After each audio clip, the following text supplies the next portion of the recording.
across modern-day 355, or the old Georgetown Pike, near the Best Farm buildings, we have to remember that on the opposite side, on the side that now has the Visitors Center for Monocacy National Battlefield, this was part of the Best Farm as well.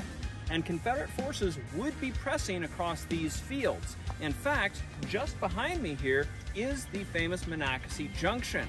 And defending the junction would be about 75 troops from the 10th Vermont Infantry, under the command of Lieutenant George Davis. Now, Davis is going to hold the junction for the entirety of the day, and we're going to talk about him near the end of the tour as well.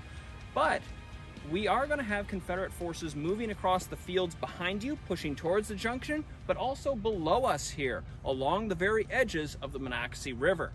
Now, Federal forces have been defending the crossing points here at Monocacy since late 1862. So there were some earthworks on the opposite side of the river. There were also 2 blockhouses, small little wooden forts to defend the structure. And in the blockhouse on the other side of the river is a 24-pound howitzer. Federal troops had cleared the tree line from about 80 yards to the bridge. So there's a deadly open space that Confederate infantry from North Carolina will now have to attempt to cross to get at the bridge and its defenders. And that area is being bracketed by this 24-pounder and, of course, the Federal infantry.